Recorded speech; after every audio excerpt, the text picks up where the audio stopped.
is Jim Jackson, and I'm a research psychologist at Vanderbilt, where I inhabit, if you will, the division of allergy, pulmonary, and critical care medicine. Many of my colleagues are critical care intensivists, and they are quite literally on the front lines, both here in Nashville and around the world, in tackling COVID-19. And I'm eager to try to help in my own small way. I'm certainly not seeing patients in the hospital, but one way that I think I can help is to educate and support through creating a series of videos. This is the first, I think, of many. And in these videos, we're going to talk a bit about how to engage issues related to emotional health in the context of this difficult season we're in. I want to highlight a couple of things. One of them is that the opinions I'm going to express today are my own. The other is that what I'm offering, what I'm sharing today and in following weeks should not be construed as medical advice. I would advise you, if you need it, to see a psychologist or a psychiatrist. I'm not wanting to stand in that gap, but I am wanting to offer some insights that I think will be useful for you, hopefully helpful, grounded in empirical data, and together, hopefully we can get through this a little more effectively than we would alone. As I'm sitting here, there's a picture over my head, actually a picture I bought from Goodwill, interestingly, and I think it's simply called At the McLean House. It's a print, and it's a print of Generals Lee and Grant meeting at Appomattox before the surrender that ended the Civil War. I'm not a history buff necessarily, but I will reference this briefly without wanting to get political at all. I think that picture is appropriate because it points to a time when the nation began to really come together. And I think that's what we need to do today with our partners, with our children, with our neighbors, with our parents, with our colleagues. We really need to pull together against a common enemy. And that enemy, that challenger, is COVID-19. That's the spirit that we really need to link arms in, and I hope that we can be effective in doing that. It's going to cause us to move out of our comfort zone, no doubt, but that's what's important in this moment in time, and that's what I would encourage you to do. I was working in the garage earlier today. My wife was appropriately urging me to. There are a lot of things on the task list around the house these days, and cleaning the garage is one of them. And I came across an old document, actually, an old piece of work from my kindergarten or first grade days at Central Elementary School in Portage, Michigan. The piece of work was a little booklet. I think I had created it, and it had pictures from the Sears catalog, and talked about things that I liked and I disliked. And one of the pictures referred to something called a chip-away set. People of a certain age might remember this, or they might not. In the early 1970s, the toy company Kenner produced a toy called Chip-Away. I think my mom and dad probably bought it for me at the Toy and Hobby Shop on Southwestnedge in Kalamazoo long ago.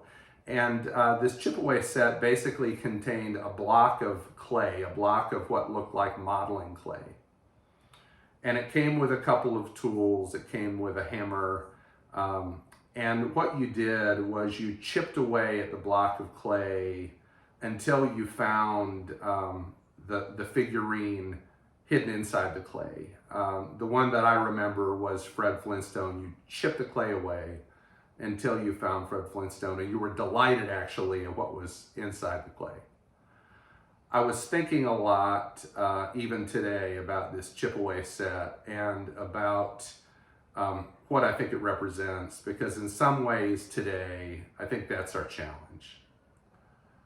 Many of us, frankly, and I'm including myself in this equation, we don't necessarily feel up to the task. We've got an existential challenge coming our way. We have a pandemic headed down the highway toward us. It's all around us, and it's really frightening. It's going to tax us, and we may not feel like we're up to the task. And yet somewhere inside us, as with that chip away set,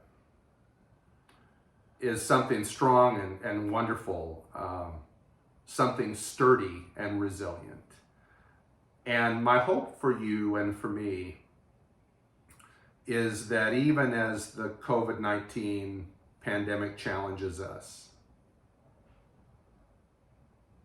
it will chip away at us, and it will help us realize that underneath, we're powerful, we're strong, we're resilient, we can do hard things. And that's my invitation to you today, to look inside, to find that part of you that perhaps has been hidden, to find that part of you that has perhaps been under a bushel, as it were.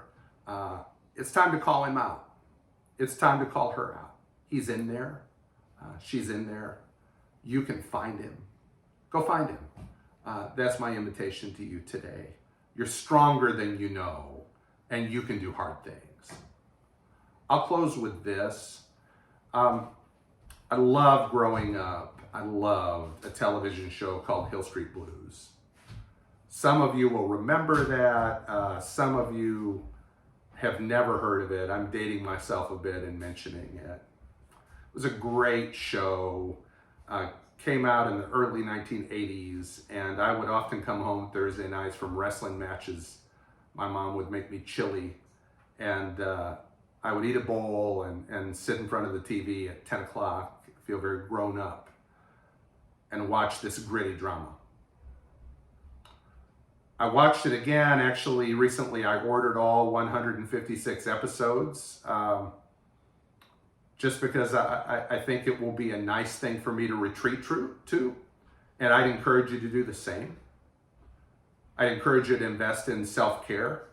Do something nice for yourself. For me, watching Hill Street Blues, I think, will be pretty helpful, but here's the point.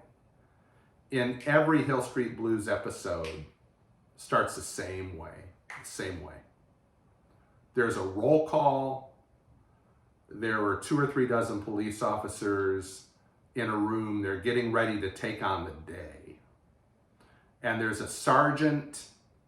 He's at a desk in the front of the room. And as he wraps up, he implores everyone to be careful out there. That term made the lexicon for a while. Go and be careful out there. That's my invitation to you today, and it will be, as we engage in this video series, to go and be careful out there. You're not Superman. You're not invincible. If you get cut, you'll bleed. And I think that's a really important insight as we grapple with what exactly we're facing here. We can't be reckless. We have to be thoughtful. We should realize that we're vulnerable to varying degrees. We should also realize that research says that we consistently appraise our situation and ourselves wrongly. We often feel, for example, that we are less susceptible than we are. So with that in mind, let's go and be careful.